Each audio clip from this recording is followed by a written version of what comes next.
Hello and welcome to Model Train Fun. Today we're going to look at how to get started with the central station tree. So the first thing we're going to look at is why would you want to upgrade to the central station tree? If you already have a mobile station 2, for example, why would you go for the central station tree? Well, because it's got a lot of nice and cool features. It is a very expensive module. However, even on small layouts, I actually find it useful. Then we're also going to look at the two different models of Central Station Tree and what is the difference. There's basically a Central Station Tree Plus, which is the one I have here, and then there's a Central Station Tree. What are the differences, and is it worth it to buy the Plus model actually? The other thing we're going to look at is power supplies. If you buy the Central Station Tree, it actually does not come with a power supply, so you have to buy the power supply separately, and do remember to do that because it would be a pity to go home with a central station tree and not be able to start it up. So it's very important to buy a power supply. I'll provide a table of compatibility, which power supply you would need to buy as well. Then finally, we're going to start up the central station tree and add the first locomotives and actually get you going with the central station. Enjoy the video. Let's first look at why you want to upgrade to the central station. If we have the mobile station 2, well, it's great for starters. It has easy train control. However, where it becomes more limited is when you want to use the accessories. I would say it's simple accessory control. You basically have a keyboard where you need to find an address, and then you have the choice between red and green. So for example, you can't see what is the current position of your turnouts. You basically just get a red-green indication. Programming is also possible. However, if you want to do advanced programming, it can be difficult. The central station, on the other hand, is a bigger device. It has a nice, big, easy to use touchscreen. You get better train control. In essence, it's easy to control 1, 2, or even more trains at the same time. You can make consists as well, so you can do double traction. There's a world of operation where you can play more, let's say, real, and there's consumables involved like fuel, sand, and so on. So the train control has gotten more advanced. To me, the three biggest benefits of the central station and why I actually chose to go to the central station was, well, first of all, it can handle MFX accessories. So for example, if I have a MFX locomotive or turnout decoder, it can automatically be recognized and easy programmed by the central station tree. With a mobile station 2, you still only had the simple accessory control. You actually have a trackboard. You can see here on the screen there is actually a trackboard, so you can actually draw your layout. And you can actually touch your layout in the sense that you can click on the turnouts, the signals, and so on, and they will actually change. One of the huge benefits I use a lot is you actually get wireless control. So the central station tree can connect to your local network, PC network, to the internet as well. It does not have a wireless connector, so you will have to do a wired connection to your router, but your router can be Wi-Fi. And then remotely what you can have is any PC, Mac, tablet, or phone. Basically it supports any modern browser you can use. Then you can actually do a lot of the things you can do from the central station, at least from controlling. When you get into the more advanced setup and configuration, that's not possible via the modern browser, but you can mirror your screen to a PC, for example, if you want to do that. Then it's very good if you have a larger layout, where the mobile station 2 have a limited power supply. You got a bigger choice of power supplies for the central station 3, and you can have additional boosters as well. So you can actually power larger layouts. You can control larger layouts. by easily being able to find your way around on the trackboard and so on. Programming has become easier, especially if it's MFX devices. You basically just click and it's there. You don't have to think about CVs or any other things. And then the central station tree is easy to update. Since it's internet connected, it can actually pull the updates directly from Märklin, where the mobile station 2 does not have that capability, although it can be connected to a central station tree to be updated. There's also some level of automation in the central station tree, so there's some level of automatic train control. However, I would say it's a simple train control.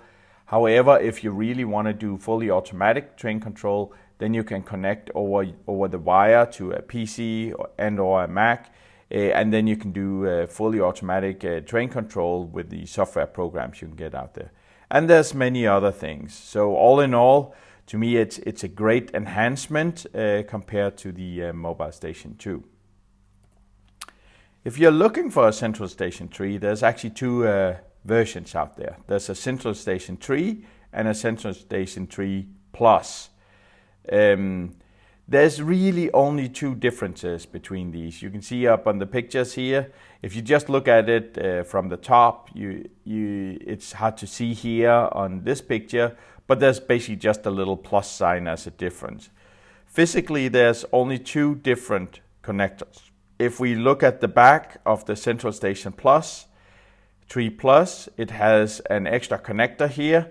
That one there is actually so you can connect other central stations, version 2 or version 3, to the Central Station Plus, such that they become a master and slave configuration, and you can use both at the same time on your layout.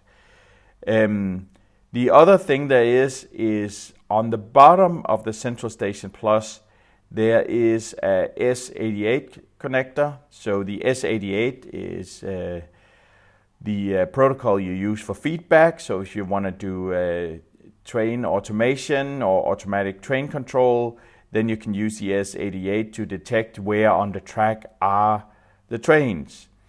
Now this is an extra connector on the Central Station 3 Plus. If you have the Central Station 3, you actually don't have this connected. That does not mean you cannot connect to S88 feedbacks. It just means that the first module, S88 module you must use is the Märklin 60883.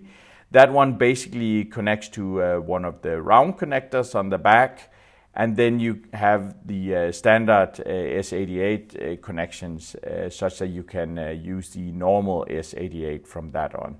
So really it's just a question of you buy one different device for the first S88 connection.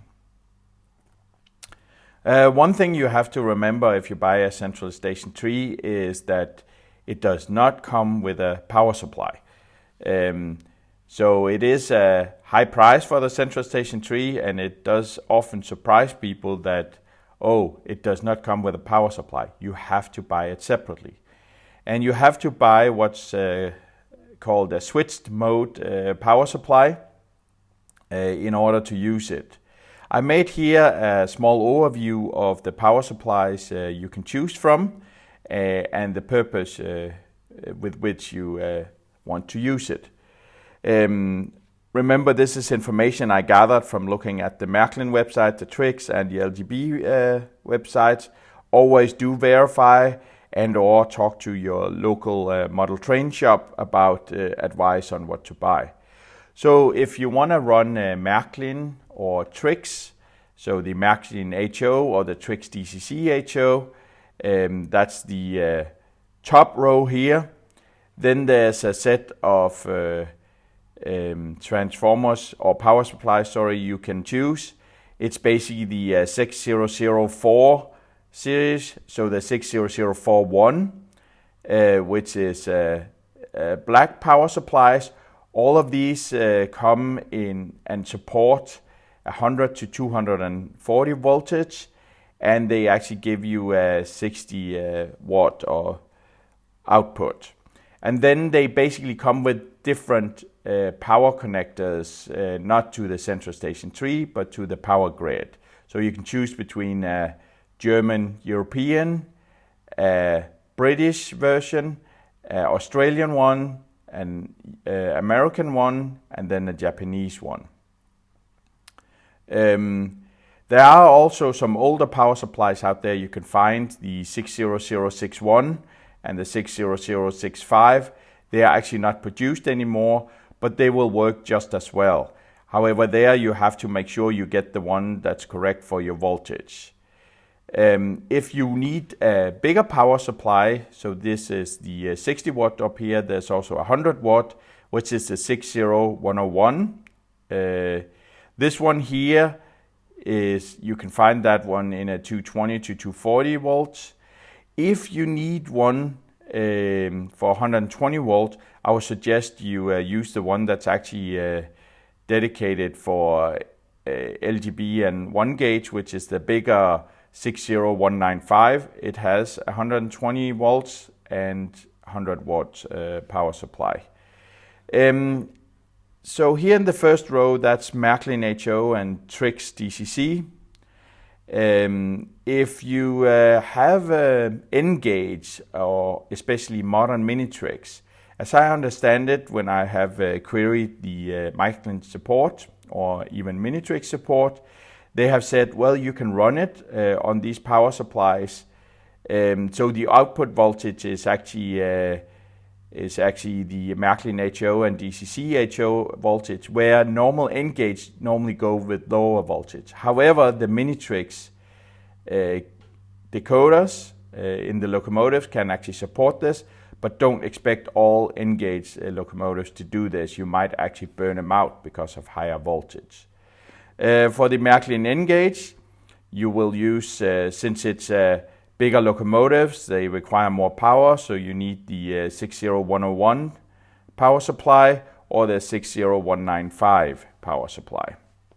For LGB, which is a garden railroad, and for outdoor use, the specialized power supplies for those are the 51095 and 60195. These are also the bigger with 100 watt output power supplies. However, what's special about these is they are also built for outdoor use and can't endure getting wet. If you really wanted to, you can also use these power supplies for HO, as I understand it. But they are more expensive, and I don't think you need your indoor layout to endure rain and so on. Before we install and start up the central station, there's two things we need to note. So one of the first notes you will see in the packaging is actually this one here, reminding you to follow and read the safety instructions in the manual. The other thing the manual will point out, which is very, very important, is that you need to have the correct type of power supply. If you look at the manual here, it actually says voltage supply, it's called here, not power supply, and it says which power pack you can use. One thing you'll notice is that the power pack I'm using, which is the 60041, is actually not mentioned in here. That is because the Central Station 3, when it was produced and this manual was made, that power pack actually didn't exist. However, these are the ones that are documented in the power pack. You can also look at the table I have. Basically, if you look at the power pack here, let me just see if I can find something in English. So here's the power pack I'm using. You see it's a 60 watt. It actually does 100 to 240 volts. And you can see it actually can use both for the Central Station 3 Plus, which is 60216, the normal Central Station, which is 60226, but it can also be used for the Central Station 2, which is the 60213 and 60215. And as you can see, this is the 60041. So make sure you have the correct power supply and make sure you do the safety precautions before you install the central station tree. In order to install the central station tree, we basically only need two things. We need the central station itself and then a power supply. The central station comes with the wire that's needed to feed the track. Of course, we also need the track as well.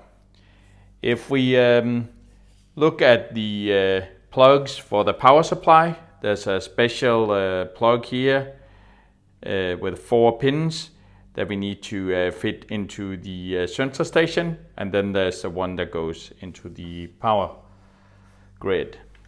So if we look at the central station, we have it here. You see over here we have a connector that says power. It has the 4 pins plus something here below. If we look at this connector, it has the 4 pins, and then it has something here in this side here. Additionally, if you look at it, this will actually move the plastic here around it. So when you push it in, you push on this plastic here. When you pull it out, you actually pull on this plastic, and then it releases from the central station tree. So we want to plug it in. You see there's a flat side here. The flat side actually goes down. So when you put it in, this is how you mount it. And you can see it's basically plugged into the central station now, and it fits there nicely. Then the other thing we need to do is the track feeding wire we have here. You see there's it's kind of in an angle here. The flat part up here will actually go towards the top of the central station in here. And where does it go? Well, it can be hard to see. I might actually have to turn it around here. If you look at right here next to the power supply, there's 2 plugs here that says track. The green one here and the black one. So the black one additionally also says prog or P-R-O-G. That means programming, so that's for a separate programming track. And the power itself to the track is actually the green one here. So we take the plug here, and then we basically just plug it in so it sits right next to the power connector. And then we got that plugged in. I'm gonna put that down, make sure all the wires don't get too tangled. And then the wire that's supplied is has the standard color coding of Märklin. It has a brown wire and it has a red wire. The brown goes into the 0, the red goes into the B. We look at the track, which we have here. We got a B to this side and a 0 to this side. You can also recognize it by the B over here. The tab we need to mount it on is closer to the edge than the tab for the 0 over here. So the one closest to the edge is red, the one a little further away is 0. So we have it here, and what do I have? I have the red wire in my hand. You see there's kind of like a flat, let's focus on it. There's a flat side and there's a non-flat side. The flat side actually goes towards the track, and the non-flat is the visible one. You basically just gently push it on, that little pin there. You take the other one, which is the brown, and make sure it goes on the 0. Push it on, give it a little tug to make sure everything is mounted right. It is. All right. And notice I did all of this without plugging it into power. You're only allowed to do installations with power off, hence no power on the track. So now I can safely plug in to the power grid, so I'll do that. Okay, and now I can turn on my central station. And we will see it powering on. You see it comes up with a nice Märklin logo. and it's actually powering on now, starting up. Have to be patient.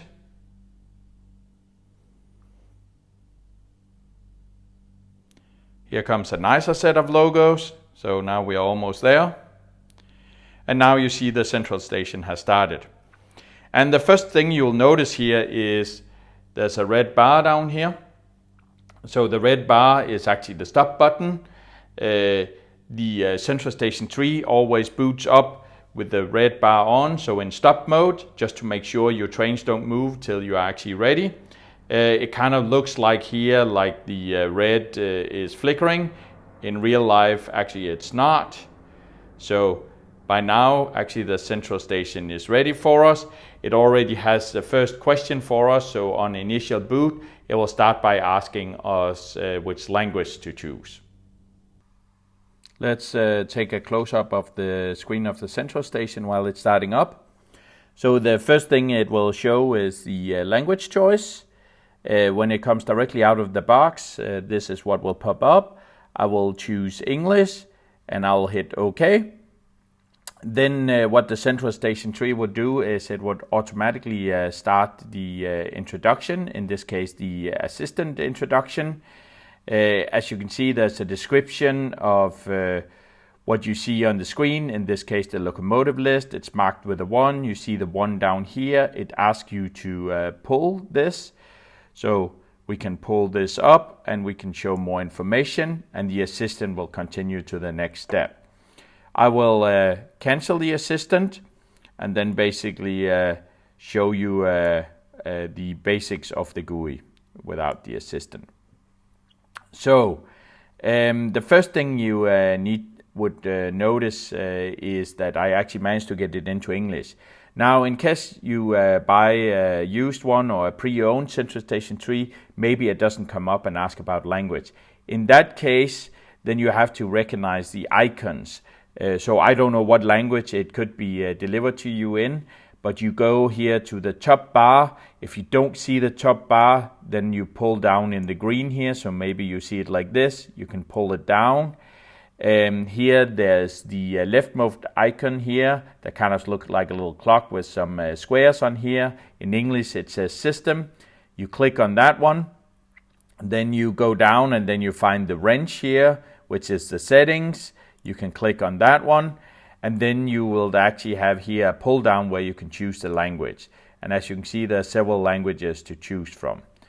When you've done that and you got it into English, so then you will get a layout that kind of looks like this. There will be a trackboard here at the center, there will be something at the top, there will be something at the bottom, and there will be something to the sides. So the principle here is there's some small handles. So if we look at the top one, there's a green one here, there's a handle. I can pull in that and then I can see more information. I can click on it and then it completely disappears. At the bottom here, there's also a handle. It's an M. This is my locomotive list.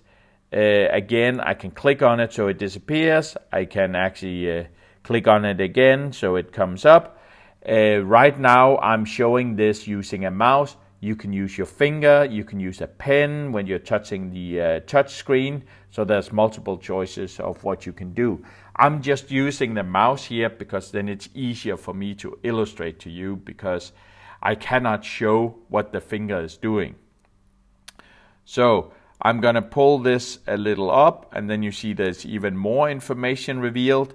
I can pull it even further up. If I had more locomotives, they would actually come on a list here. Since there are no more, it will swoop back.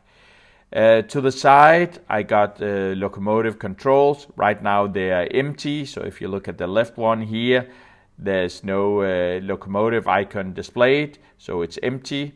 Again, this one here, I can pull in so there's more information. I can put it back to where it was. I can click on it, it disappears. I click on it again. So the 4 handles you have on the screen is the green one up here, the red M here for the locomotive list, and then the locomotives here to the side for the locomotive controllers.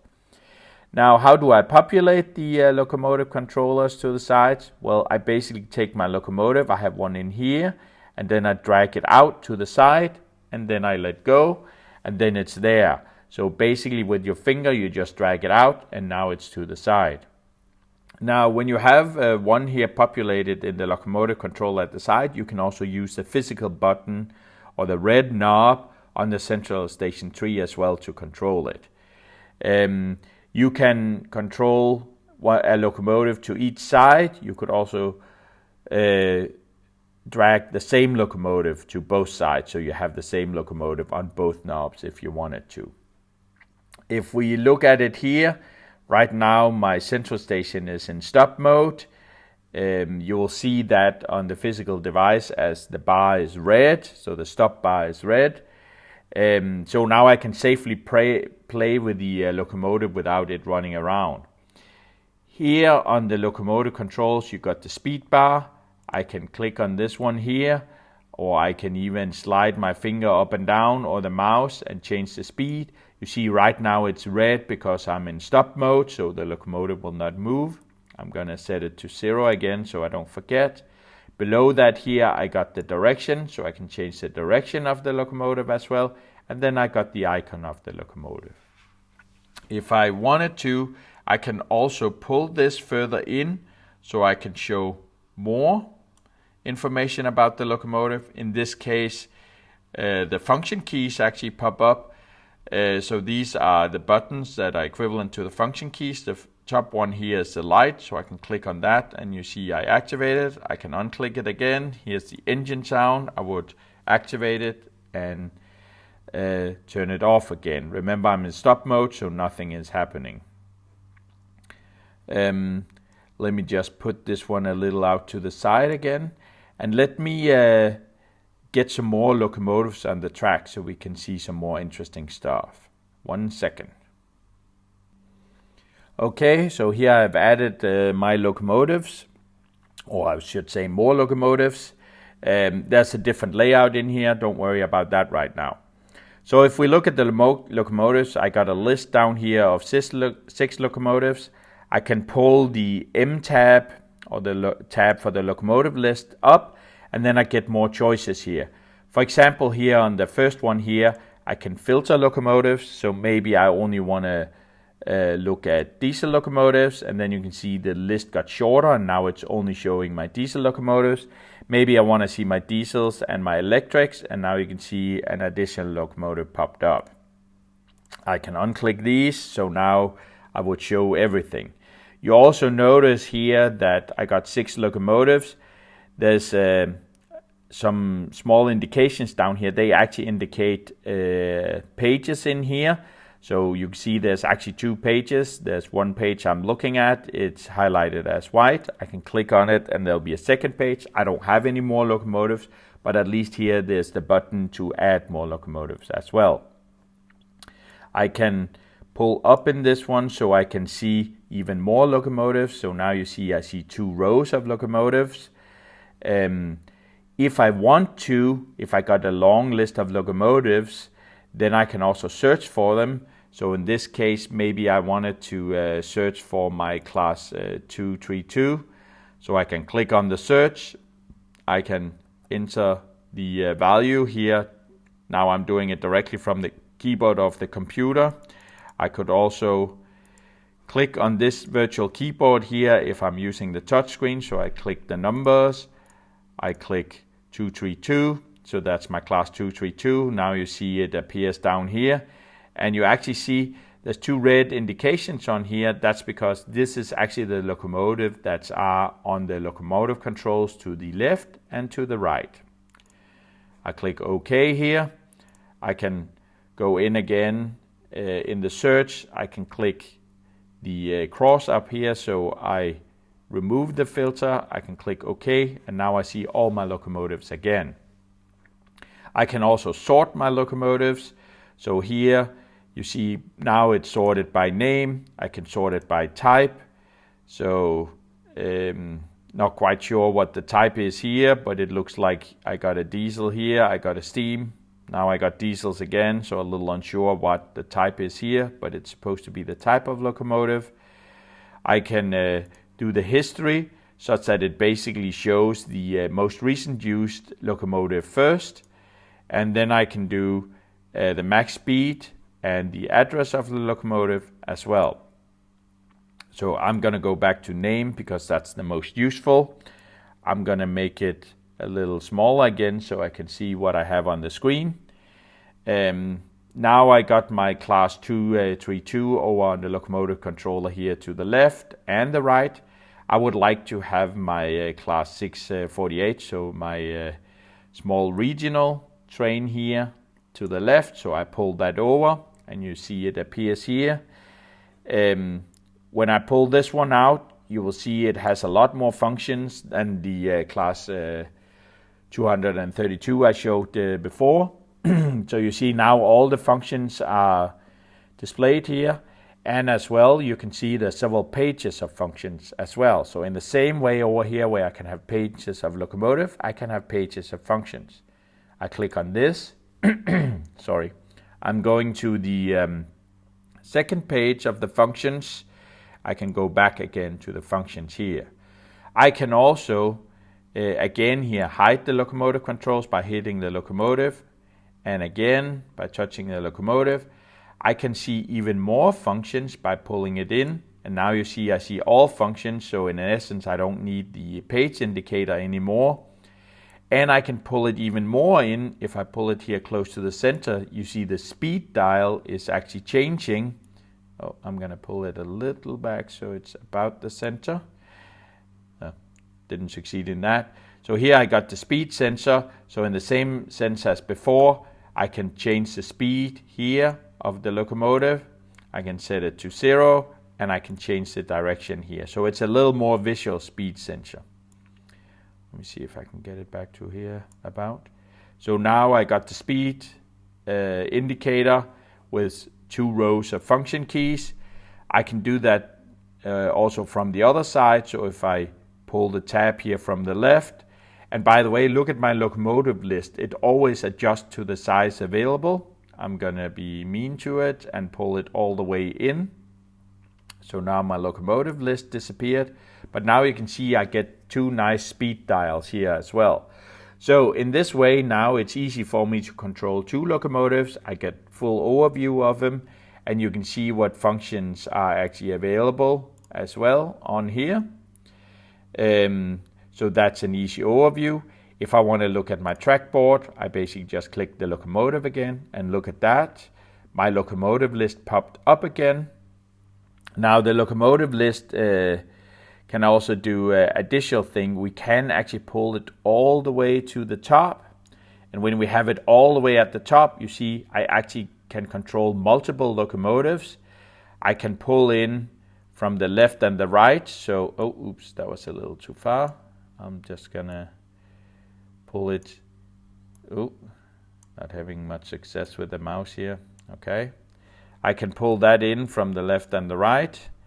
And then I actually have a lot of locomotives I can control on one screen. Yeah, it's teasing me. I don't know why it's doing that. Here I succeeded. So now I can see all my locomotives. I can see the ones for left and right. I can pull those further in so I can see the functions. Here in the middle, I got a whole row of locomotives where I can change the speed as well on these.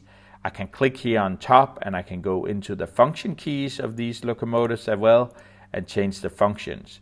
Oh, oops, I clicked on one of the locomotives. So that actually means that I can control a whole row of locomotives easily from my central station. So all in all, the Central Station 3 is a really powerful tool which makes it easy for me to control the locomotives. Now let's run some of the locomotives.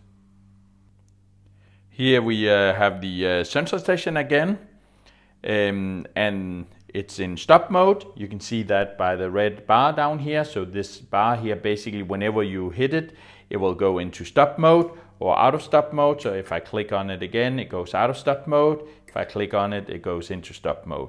So that makes it easy and handy. in case you want to go in stop mode, or in case your trains are almost colliding and you need to take action fast, then you can just hit this bar here.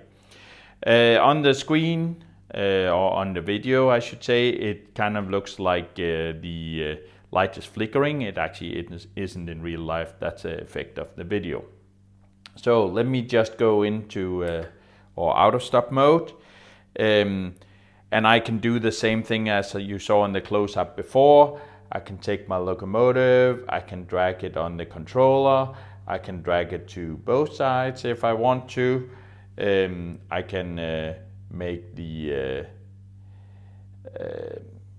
control bigger, so in this case here, such that I can see the speed dial, okay, like this, and I'll drag in from the other side as well. Here you have it. So now you can see I got the nice big speed dials. It's actually the same locomotive on both sides. So now I can basically just use the knobs to control the locomotive. And you can see both dials are actually changing up here. I can use any of the knobs right now because I got it. I got the same locomotive on both sides. So easy to use. I can also, if I want to, if you noticed, I changed direction by pressing the button.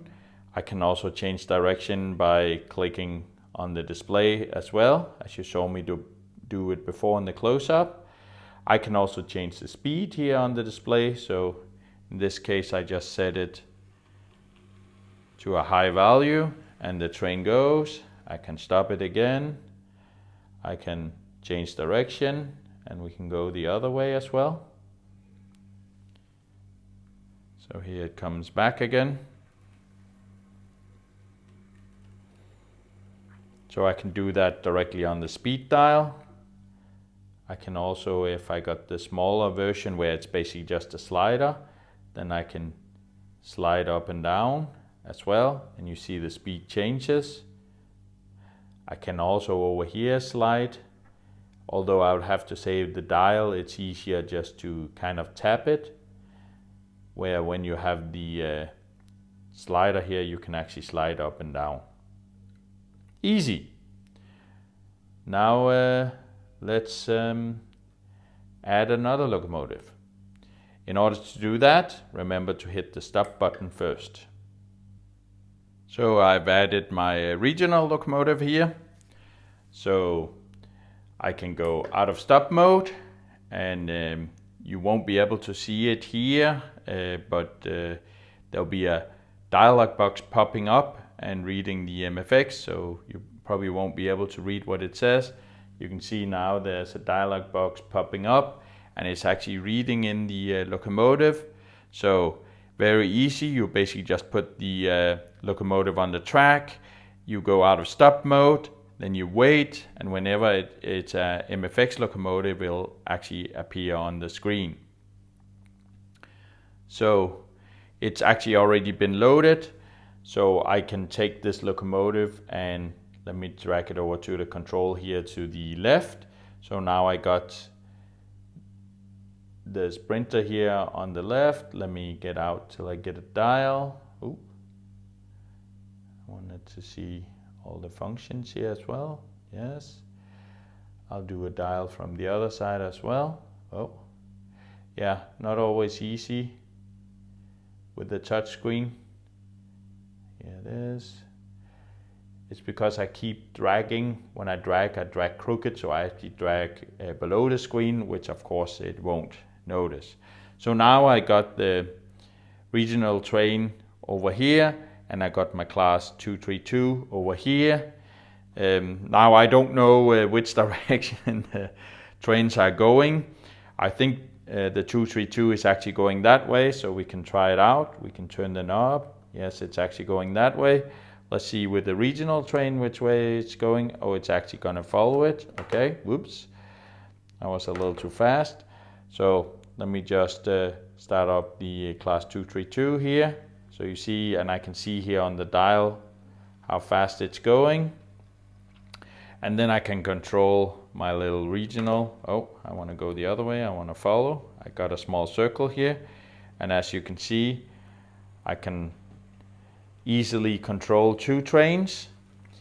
Where on the, well, oops. Yeah, off camera I caught some plastic that I had over the track. Not too good. So let me just rescue the locomotive. Okay, got it on track again. Noticed how I used the stop button. Although I did panic a little first and turned the speed knob, it's much easier just to press the stop button. I'll go into stop mode again. I will start the regional sprinters since it's kind of in front. Oh, see, here was a problem. When I panicked and hit the stop button, or the knob instead of the stop button, I actually hit change direction, so now it's going the wrong direction. Let me get it going again. That's a problem of a very small circular layout. This one is going the wrong direction as well. So here, and as you can see, I can easily control 2 locomotives on the track. And here comes the little regional lint train again. So, makes it easy to do multiple trains. Yippee! Alright, here we have a close-up as well, so I can show you what happens when the locomotive is recognized in MFX. So as you can see now, I'm in stop mode. So I go out in stop mode, and then we wait for the locomotive to be recognized off the track.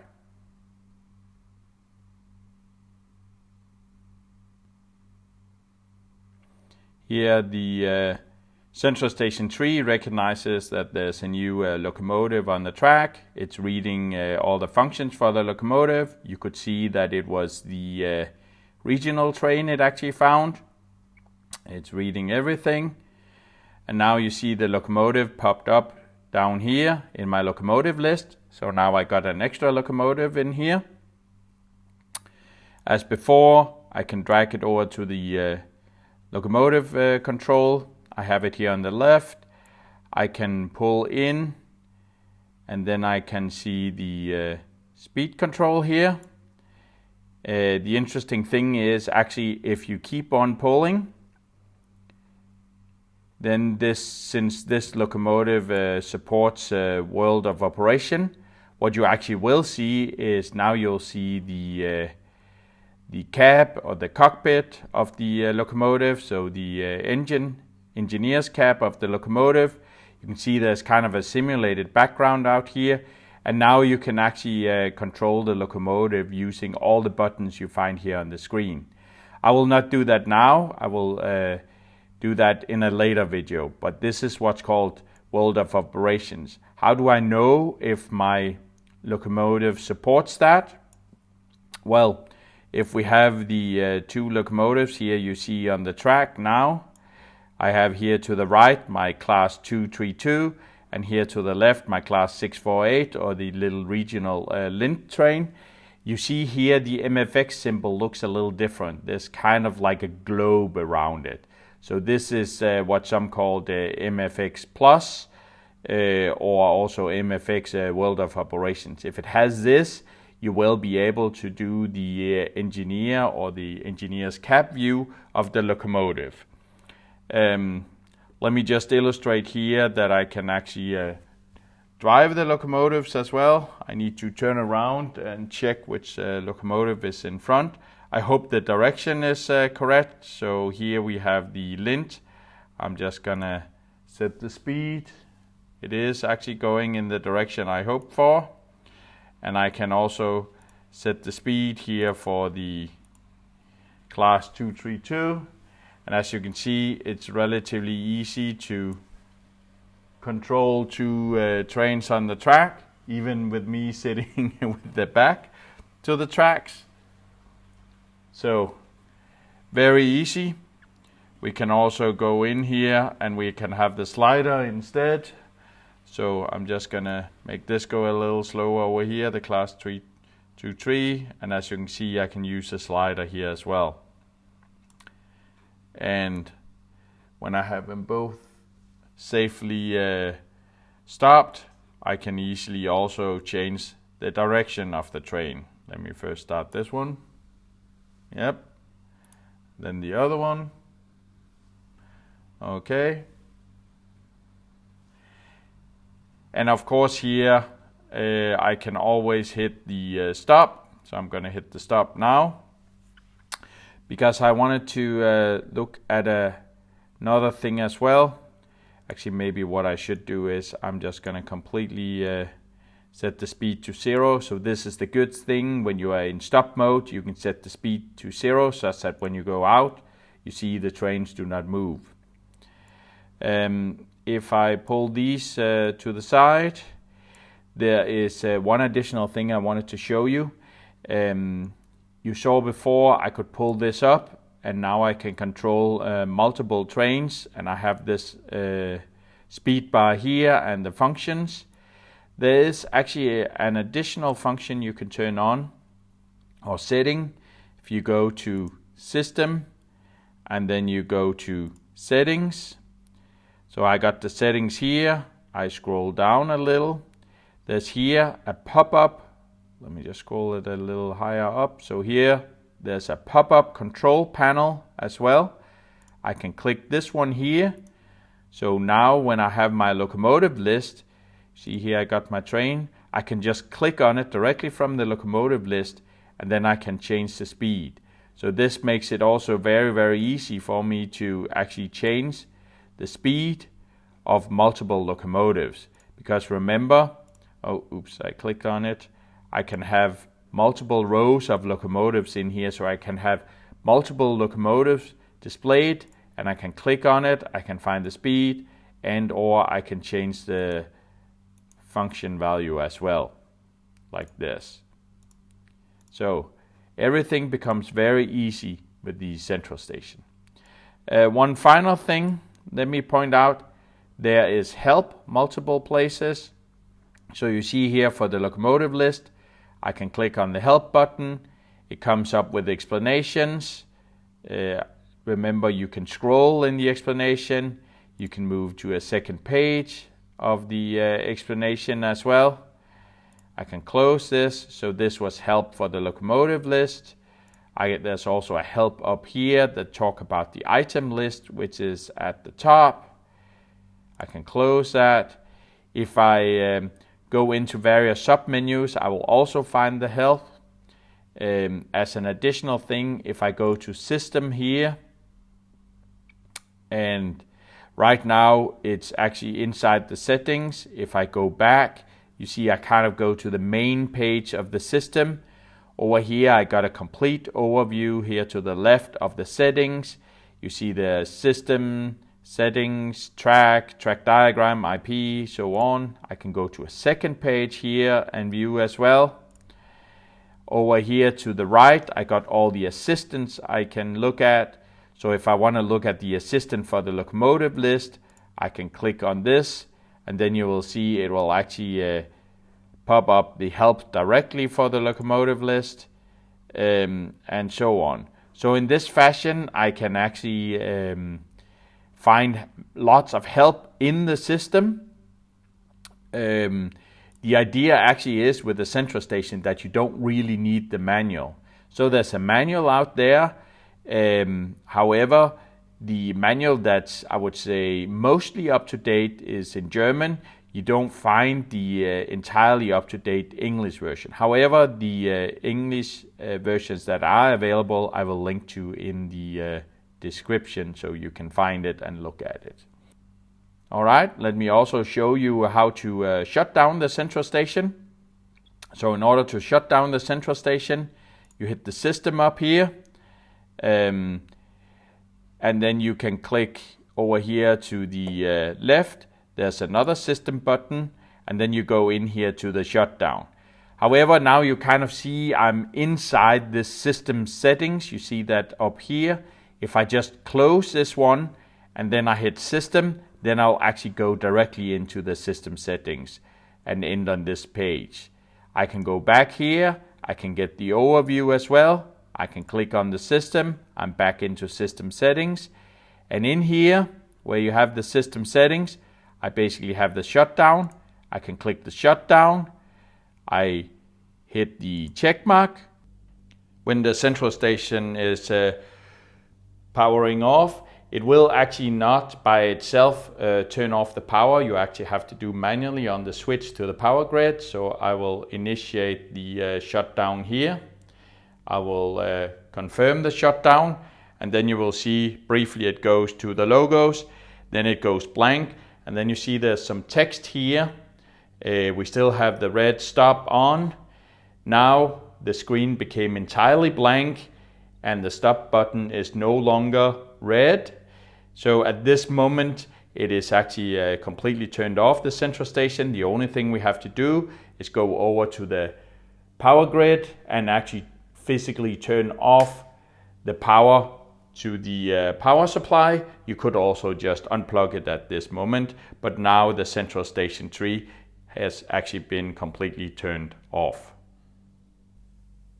Yes, easy and simple to get started with the central station 3. As I mentioned during the video, I would say my favorite features are actually better support for accessories. When you are coming from a mobile station 2, you basically just get the keyboard with a lot of addresses. You can sit and change between. You get the trackboard page as well. You get a nice display with touch. So all of that makes it easier. And then of course my favorite feature is actually being able to remotely control the central station from either a PC, from a Mac, or from a cell phone, which can be iOS or Android. Basically the only thing you need is a modern web browser. I will go more into detail about this in a future video, how to do that. Maybe the only thing I didn't touch too much on was, is it worth it to buy the Central Station 3 Plus? Well, I would say for by far the most people, no. Why is that? Because there was two differences, right?